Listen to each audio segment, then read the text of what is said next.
Eluru mayor నోజన్ పద్మబాబు గారిని కూడా సాధారణంగా వేదిక మీదకి ఆహ్వానించడం జరిగింది. మరి అదేవిధంగా ఏలూరు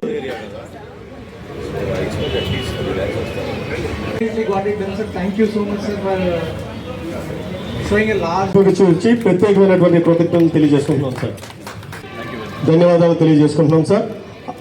సారు ఐజీ సార్ గారు మరి 10,000 రూపాయలను ఇచ్చి ముఖ్యంగా మహిళా అదేవిధంగా ఐజీ సారు మరి ఇంతకి మరి కలియుగ దైవం ప్రత్యక్ష దైవం అనేటువంటి వెంకటేశ్వర స్వామి వారి పోలీస్ శాఖ తరఫున మహిళల రక్షణ గురించి, చిన్నపిల్లల రక్షణ గురించి మేము ఎన్నో చర్యలు తీసుకుంటున్నాము. ఇప్పుడు పోలీస్ రిక్రూట్మెంట్లో కూడా ముఖ్యంగా ఉమెన్ కానిస్టేబుల్స్ కానీ ఎస్ఐస్ కానీ 30% ఉమెన్ ఆఫీసర్స్ ఉంటున్నారు. సో వారందరూ పోలీస్ స్టేషన్స్లో ఈ ఉమెన్ సెక్యూరిటీ, చిన్నపిల్లల సెక్యూరిటీ గురించి వారంతా పనిచేస్తారు. అంతేకాకుండా ప్రతి పోలీస్ స్టేషన్ పరిధిలో కూడా ఒక ఉమెన్ హెల్ప్ డెస్క్, ఒక్కొక్క హెల్ప్ డెస్క్కి ₹1,00,000 శాంక్షన్ చేశారు. ప్రతి పోలీస్ స్టేషన్లో ఉమెన్ హెల్ప్ డెస్క్ ఏర్పాటు చేస్తున్నారు.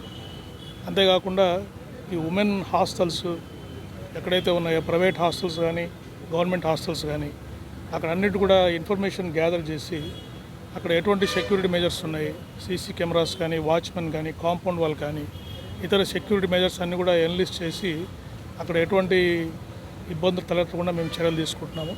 అంతేకాకుండా రేంజ్లోని 6 జిల్లాల్లో కూడా ఈ మహిళా రక్షణ టీమ్స్, శక్తి టీమ్స్, అభయ టీమ్స్ అని ఏర్పాటు చేసి ఈ మహిళలకి, చిన్నపిల్లలకి అవేర్నెస్ ప్రోగ్రామ్స్ కండక్ట్ చేయడము, good touch, bad touch, social media awareness conduct చేయడము, టోల్ ఫ్రీ నెంబర్ గురించి తెలియజేయడము, అలా ఏదైనా కేసెస్ రిజిస్టర్ అయితే వాటిని వెంటనే ఇన్వెస్టిగేట్ చేసి త్వరగా ఛార్జ్షీట్ చేయడము, ఇటువంటి ఎన్నో కార్యక్రమాలు చేసి మహిళల రక్షణకు అన్ని విధాలుగా మేము చర్యలు తీసుకుంటామని తెలియజేస్తున్నాం.